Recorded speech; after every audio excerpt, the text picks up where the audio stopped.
श्री कृष्ण कहते हैं, तुम्हारे जीवन का असली उद्देश्य धन कमाना, पद पाना या सांसारिक सुख प्राप्त करना नहीं है।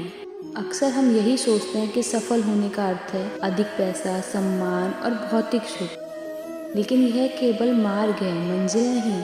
सच यह है कि जीवन का असली लक्ष्य है आत्मज्ञान प्राप्त करना, यानी जानना कि तुम कौन हो, तुम्हारा असली स्वरूप क्या है और इस संसार से तुम्हारा क्या संबंध है। जब तक यह ज्ञान नहीं आता, तुम जीवन की भागदौड़ में भागते रहोगे, सफलताओं को पाने के बाद भी खालीपन महसूस करोगे। श्री कृष्ण कहते हैं, जीवन के हर कार्य को एक योग की तरह करो। यदि तुम इसे केवल काम के रूप में करोगे तो थकावट और असंतोष ही मिलेगा, लेकिन यदि प्रेम और समर्पण से किया जाए तो हर काम तुम्हारे लिए आध्यात्मिक प्रगति बन जाता है।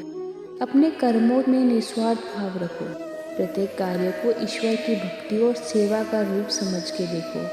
न केवल परिणाम की चिंता करो, बल्कि इस प्रक्रिया में आनंद लो। याद रखो, संसार में हर व्यक्ति का लक्ष्य यही है कि वह अपने असली स्वरूप को पहचाने, और जब तुम यह पहचान लेते हो तो तुम्हारी सोच, भावनाएं और कार्य स्वयं सुसंगत और स्पष्ट हो जाते हैं।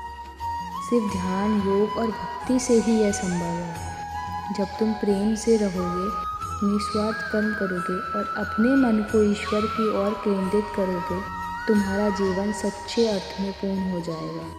तब इसलिए ध्यान दो, अपने उद्देश्य को पहचानो। संसार की भीड़ में खो जाने के बजाय अपने भीतर झांको, अपने वास्तविक स्वरूप से जुड़ो, क्योंकि यही वह परम सत्य है जिसके लिए तुम इस संसार में आए हो।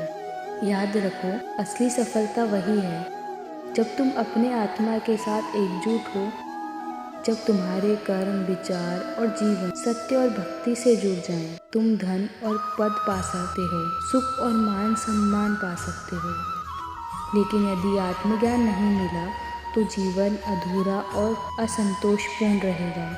इसलिए अपने जीवन का असली उद्देश्य पहचानो, अपने कर्मों को योग बनाओ, प्रेम, शक्ति और निस्वार्थ के मार्ग पर चलो और धीरे धीरे अपने असली स्वरूप का अनुभव करो। राधे राधे।